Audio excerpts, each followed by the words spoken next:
오늘 우리에게 새날을 주신 하나님을 찬양합니다. 찬송가 432장 찬양하겠습니다.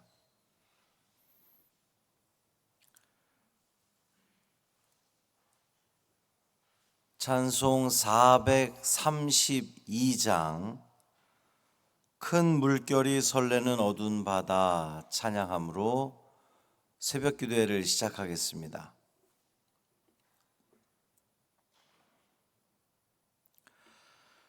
큰 물결이 설레는 어두운 바다 저 등대의 불빛도 희미한데 이 풍랑에 배저 항해하는 이 작은 배 사공은 주님이라.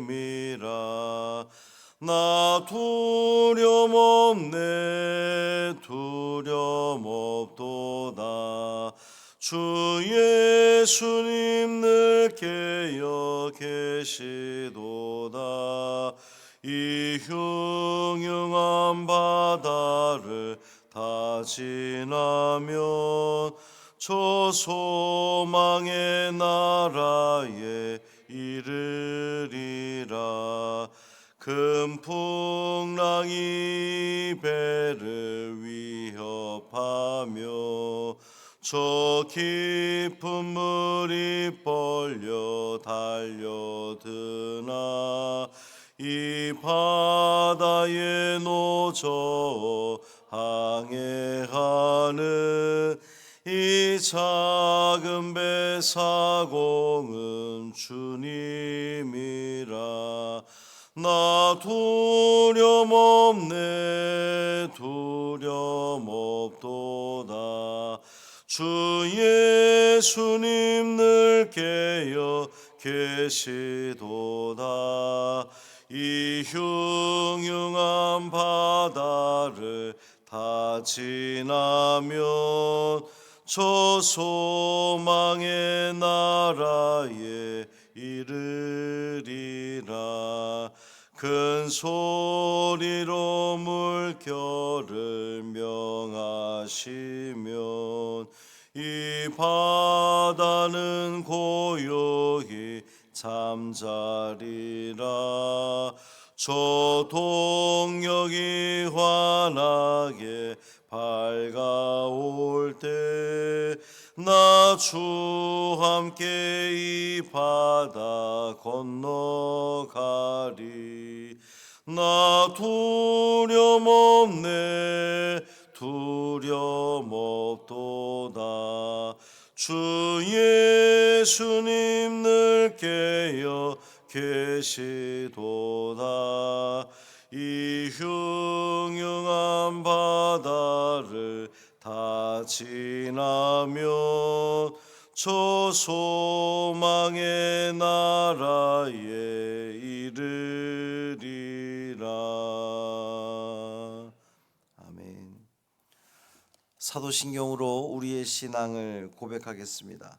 전능하사 천지를 만드신 하나님 아버지를 내가 믿사오며 그 외아들 우리 주 예수 그리스도를 믿사오니 이는 성령으로 잉태하사 동정녀 마리아에게 나시고 본디오 빌라도에게 고난을 받으사 십자가에 못 박혀 죽으시고 장사한 지 사흘 만에 죽은 자 가운데서 다시 살아나시며 하늘에 오르사 전능하신 하나님 우편에 앉아 계시다가 저리로서 산 자와 죽은 자를 심판하러 오시리라. 성령을 믿사오며 거룩한 공회와 성도가 서로 교통하는 것과 죄를 사하여 주시는 것과 몸이 다시 사는 것과 영원히 사는 것을 믿사옵나이다. 아멘. 이사야 58장 9절 하반절부터 12절까지 말씀입니다.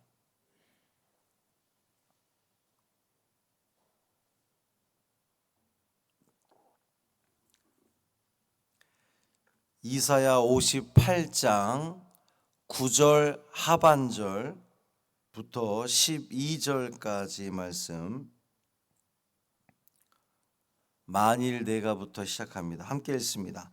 만일 내가 너희 중에서 멍에와 손가락질과 허망한 말을 제하여 버리고 줄인 자에게 내 심정이 동하며 괴로워하는 자의 심정을 만족하게 하면 내 빛이 흑암 중에서 떠올라 내 어둠이 낮과 같이 될 것이며 여호와가 너를 항상 인도하여 메마른 곳에서도 내 영혼을 만족하게 하며 내 뼈를 견고하게 하리니 너는 물된 동산 같겠고 물이 끊어지지 아니하는 샘 같을 것이라. 내게서 날 자들이 오래 황폐된 곳들을 다시 세울 것이며 너는 역대에 파괴된 기초를 쌓으리니 너를 일컬어 무너진 데를 보수하는 자라 할 것이며 길을 수축하여 거할 곳이 되게 하는 자라 하리라. 아멘. 이 말씀 하나님 말씀입니다. 오늘도 주님과 동행하시는 복이 있는 하루 되시기를 주님의 이름으로 축원합니다. 우리 김미애 권사님 손녀 송준 심은영 집사 딸이 있어요. 둘째 아이 송지율이 오늘 눈 수술을 합니다. 뭐 큰 수술은 아닌데 이 전신 마취를 하는 거라, 우리 아주 어린 친구가 전신 마취를 하는 거라서 부모된 입장에서는 상당히 염려가 되는 거거든요. 송지율 우리 어린이 수술이 오늘 잘 마칠 수 있도록 여러분 마음 모아 기도해 주시기를 바랍니다.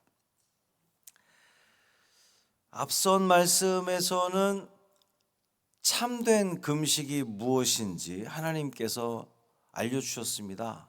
참된 금식이라 하는 것은, 이제 금식은 단순히 음식을 끊고 굶는 것을 말하는 것이 아니라 그것을 통해서 가난한 사람들, 소외된 사람들, 도움이 필요한 사람들, 그러한 사람들에게 은혜와 자비를 베푸는 것, 그런 사람들을 돌보는 것이 진정한 금식의 의미다 그랬죠. 그래서 우리가 이제 사순절 한 끼 금식을 진행하고 있는데, 그건 역시 그저 어떤 그 행사가 아니라 내가 한 끼를 굶음으로 인해서 이것을 가지고 그 어려운 우리 아이들에게, 어려운 이웃들에게 밥 한 끼 먹일 수 있다라고 하는 이제 그 심정을 가지고 우리가 진행을 하는 것인데요.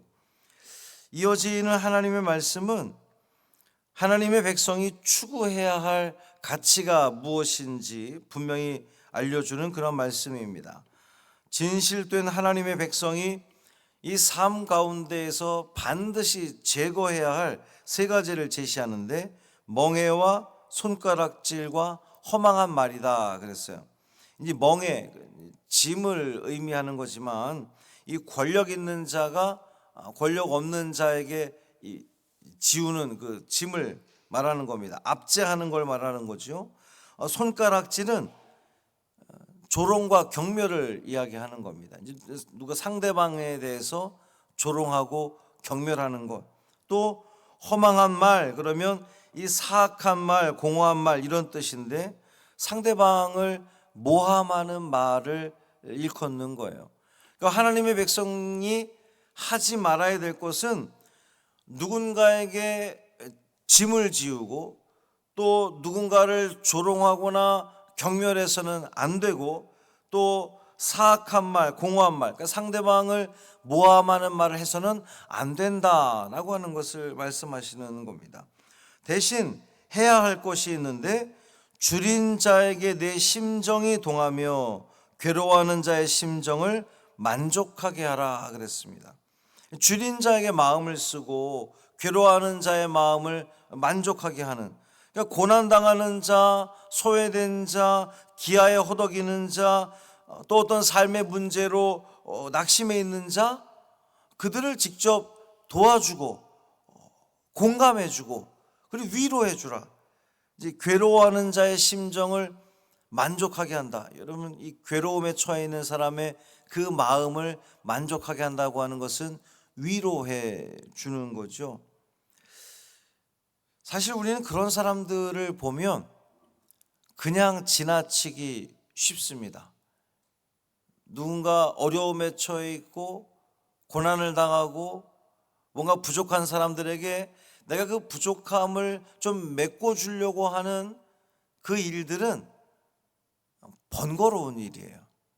내가 마음을 써야 되고 시간을 써야 되고 그저 못 본 채 지나치면, 그렇다고 해서 나에게 아무 일도 일어나지 않기 때문에 우린 그냥 그렇게 지나칠 수 있지만, 마치 그 강도 만난 사람을 그냥 지나쳤던 제사장이나 레위인처럼 그냥 지나칠 수도 있는 것인데, 하나님의 백성들은 그러면 안 된다는 겁니다. 고아와 과부 등 이 사랑의 손길이 필요한 자들을 외면하지 말고 마음을 써서 돌봐 주어야 합니다. 도움을 주어야 합니다. 왜 그래야 하냐 하면 그들은 하나님이 특별한 관심을 갖고 있는 그러한 이들이기 때문에 그래요. 성경에 보면 하나님은 고아와 과부들에게서 아주 특별한 관심을 갖고 있는 것을 알 수 있습니다. 자, 그렇게 제거해야 할 것을 제거하고 우리가 사랑을 나눠야 할 것을 사랑한다면 그 자비를 실천하는 자에게 하나님은 복을 주십니다. 어떤 복을 주시냐? 첫 번째 10절 하반절에 보면 내 빛이 흑암 중에서 떠올라 내 어둠이 낮과 같이 될 것이며 그랬습니다. 그 인생에, 그 삶에 하나님이 빛을 비춰 주신다는 겁니다. 어둠이 낮과 같이 밝아진다는 거죠. 어둠이 거친다는 겁니다. 그 인생에 있어서 우리가 살아가는 그 인생이 이렇게 어둠이 드리워진 그러한 인생은 얼마나 힘이 듭니까? 얼마나 낙심이 됩니까? 그런데 하나님께서 나도 힘들고 나도 어려워도 내가 누군가에게 사랑의 손길을, 자비의 손길을 내민다면, 그 마음을 내가 써준다면 하나님께서 은혜를 베풀어 주셔서 나에게 있는 그 모든 어둠들을 거둬 가신다는 거예요. 은혜죠. 얼마나 감사한 일입니까? 둘째는 11절 말씀인데 여호와가 너를 항상 인도하여 마른 곳에서도 내 영혼을 만족하게 하며 내 뼈를 견고하게 하리니 그랬습니다. 그렇게 자비를 베푼 자에게 하나님은 항상 인도해 주신다는 거예요. 하나님께서 나의 길을 인도해 주신다면 뭐 그것만큼 더 이상 바랄 일이 무엇이 있겠습니까? 메마른 곳에서도 영원히 만족하게 된다는 거예요. 이 메말랐다라고 하는 것은 우리 이 삶은 늘 생기가 넘치고 은혜가 넘쳐야 되는데, 메마른 삶, 말라 비틀어진 삶은 얼마나 볼품이 없고 죽어가는 거거든요. 하나님께서 거기에 생기를 불어넣어 주신다는 겁니다. 항상 인도하여 주시고 내 뼈를 견고하게 하리니 그랬어요.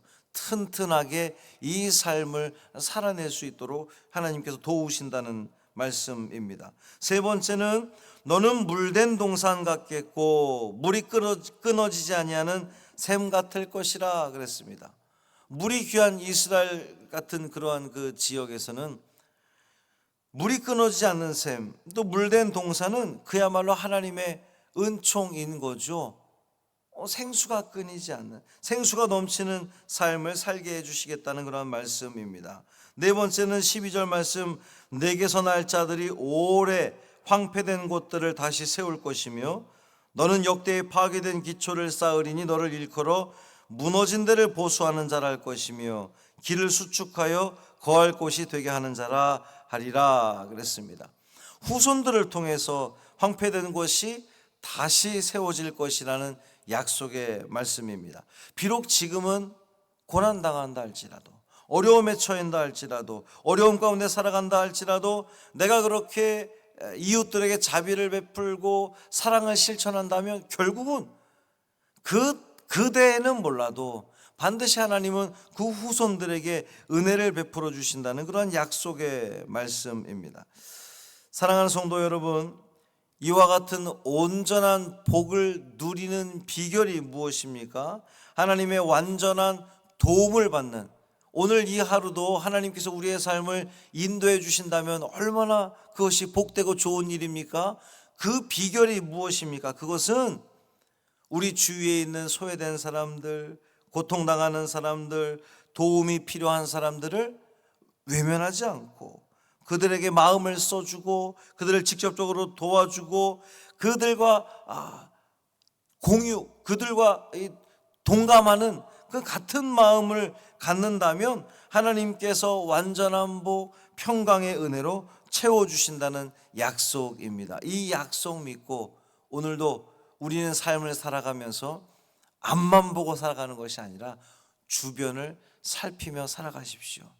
혹시 내 주변에 넘어진 자는 없는가? 나의 위로가 필요한 자는 없는가?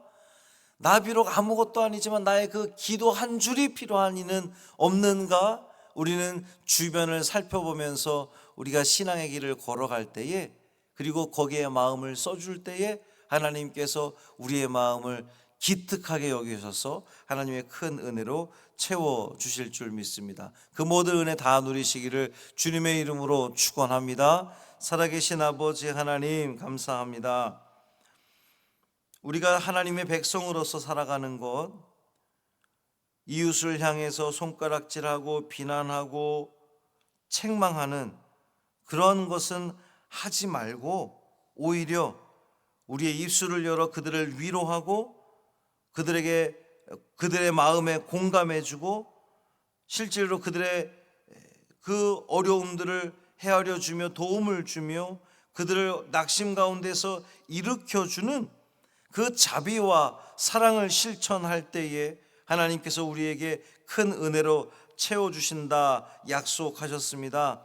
이것이 우리 하나님의 백성들이 살아가야 할 일인 줄 믿습니다. 주님, 이 말씀 부여잡고 오늘도 살아가게 하여 주옵소서. 특별히 우리 사랑하는 송지율 어린이 붙들어 주옵시고 수술이 잘 되게 하여 주옵소서. 은혜 가운데 수술되게 하셔서 우리 지율이가 잘 보이게 하시고 또 그 잘 보임으로 말미암아 주의 말씀도 잘 읽고 주님을 예배하는 자리, 주님을 찬양하는 자리, 주님이 기뻐하는 자리에 있는 우리 지율이 됨으로 말미암아 지율이를 통하여서 그 가정이 더욱더 하나님께 가까이 나아가며 하나님으로부터 쓰임받는 복되고 귀한 가정으로 삼아 주옵소서. 이 한날의 삶을 온전히 주님께 맡기기를 원하며 우리 주 예수 그리스도의 이름으로 축복하며 기도합니다. 아멘. 하늘에 계신 우리 아버지여, 이름이 거룩히 여김을 받으시오며 나라가 임하시오며 뜻이 하늘에서 이루어진 것 같이 땅에서도 이루어지이다. 오늘 우리에게 일용할 양식을 주시옵고 우리가 우리에게 죄 지은 자를 사하여 준 것 같이 우리 죄를 사하여 주시옵고 우리를 시험에 들게 하지 마시옵고 다만 악에서 구하시옵소서. 나라와 권세와 영광이 아버지께 영원히 있사옵나이다. 아멘.